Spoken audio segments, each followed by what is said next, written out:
কথাবোৰ ধূলি মাকতিৰে খেলা লুকা চুৰি ৰজা দল এইটোনো কাৰ দল ৰজাৰ দল ঐ ভাঙিম নে ভাঙিবা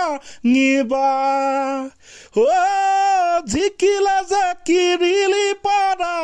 হাৰিলে পেচ ধৰা সময়বোৰো আজি সলনি হ'ল বোলো গাইছ আপোনালোকৰ খবৰ বাৰু কেনে আমাক পিছে নুসুধিব আছো জানা তেনে মজা এইবাৰহে দেওবাৰ কোনে পাৰে থেংক ইউ ছাৰ বোলো কথাতে কয় নহয় আও হৰি আও ৰাম কৃষ্ণ কমল খাটনিয়াৰ পিছে নহয় মোৰ নাম তই একেবাৰে কে লগত পালিগে যে উপায় নাই ছাৰ আগতে এটা ফকৰা যোজনা আছিলে দেই সেইটো হৈছে বোলো যি মূলা বাহে তাৰ দুপাততে চিন সঁচা কথা আমিও পাইছিলো বাণীকান্ত কাকতি দেৱৰ লগত একদম ছাৰ এই ফকৰা যোজনাটোক লৈ কিন্তু বৰ্তমান এটা অকৰা যোজনা ওলাইছে সেইটো আকৌ কেনেকুৱা বস্তু অকৰা যোজনাটো হৈছে যি মূলা বাহে তাক খাই পেলাব লাগে দেই লগতে যোনে মূলা খাই পাণ্ডে গাইজ কমেণ্ট কৰক তাক কি কৰিব লাগে বৰ বেলেগ ধৰণৰ দেখোন দেখিলে পাত্তাও নাপাব এইকেইটাক আজি আপোনাক বৰ ইণ্টাৰেষ্টিং কাহিনী শুনাম তাৰ আগতে দেশৰ এটা মানে কি কম বেলেগ ধৰণৰ মানে সমস্যাৰ কথা কৈ লৈছো ওকে দে গাইজ প্ৰথমতে মুখ বন্ধ কৰ মোৰ আপোনাৰি দেশ মোৰ চিকুনি দেশ এনেখন হুৱালা এনেখন হুফলা এনেখন মৰমৰ দেশ মোৰ হুৰিয়া মাত অসমৰ হুৱদি মাত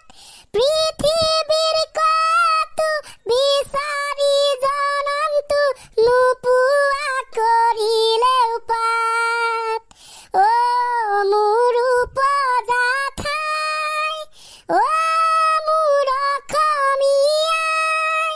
চাই লওঁ এবাৰ মুখনি তোমাৰ হেঁপাহ মোৰ পলোৱা নাই শুৱনি আমাৰ অসমখন অতি ধৰ্ষণ হত্যাকাণ্ডই ভৰা সন্ধিয়া হলেই ছোৱালী বোৱাৰী বাহিৰত ওলাব নোৱাৰা শুৱনি আমাৰ ভাৰতবৰ্ষত আইনৰ কি কাম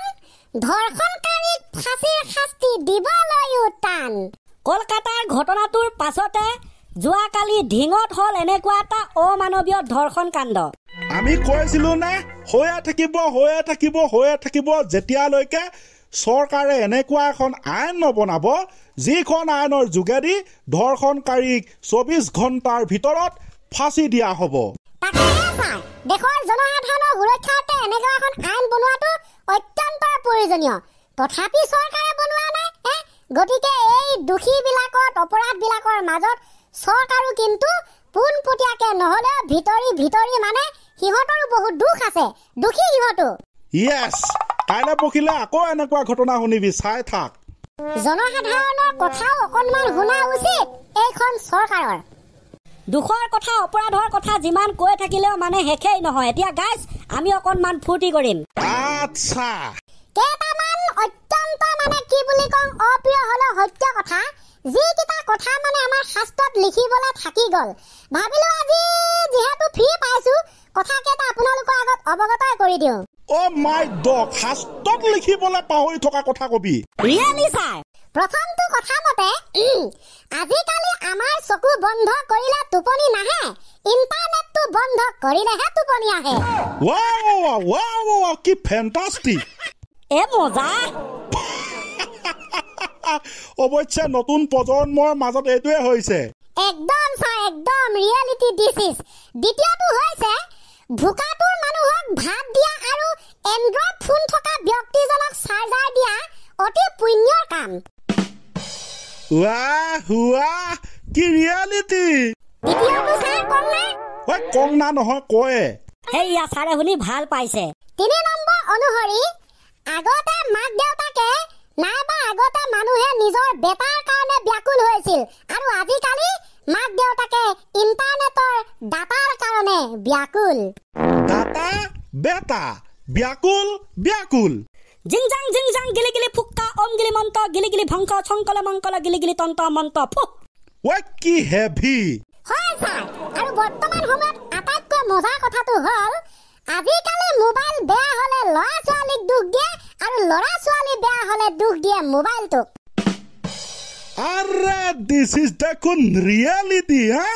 ৰিয়েলিটি মোবাইলটো কেনেবাকে বেয়া হৈ গ'ল কিবা এটা মাক বাপেকে এইটোৱে ক'ব এই কুকুৰকেইটা চাই আছিলে এইকেইটা বেয়া কৰিলে পায় আৰু যদি কেনেবাকে কথা নুশুনা হয় পঢ়াত গাধ হয় বেয়া হৈ যায় ল'ৰা ছোৱালী যদি কিবা হয় তেন্তে মোবাইলটোক দুখ দিব এই মোবাইলটোৱে এইকেইটাক চব খালে কেনে ছাৰ হেভিতকৈ হেভি দেখোন এইবোৰ জানো ছাৰ শাস্ত্ৰ লিখা আছে নাই নহয় কাৰণ শাস্ত্ৰ লিখিছিল আগতে আৰু এই সত্য কথাবিলাক ওলাইছে এতিয়া একদম আৰু তাতকৈ বেছি ইণ্টাৰেষ্টিং কথাটো হ'ল আগতে মানুহে কৰবালৈ ওলাই গ'লে মা দেউতাৰ চৰণ চুই ওলাই গৈছিল কিন্তু আজিকালি মানুহে কৰবালৈ ওলাই গ'লে কি কৰে মোবাইল ফোনটোৰ বেটাৰী চাৰ্জ ফুল কৰি ওলাই যায় আৰে সঁচা কথা গাইজ কমেণ্ট কৰক ৰিয়েলি বৰ ইণ্টাৰেষ্টিং এইকেইটাই আছিল ছাৰ আজিৰ ভাগত সঁচাকে দেই কি কলি কি নকলি হ'লেও কিন্তু একদম সঁচা কথাই কৈছ তেন্তে গাইজ আজিলৈ বোলে ইমানতে খতম হৈ যাওক আৰম্ভণি গীত হওক ক্লজিং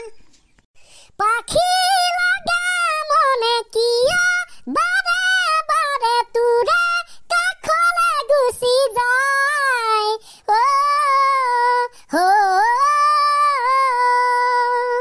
তোৰে কথা ভাবি উকা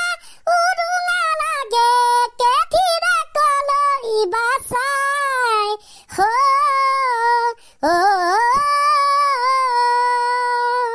নপৰে মনতে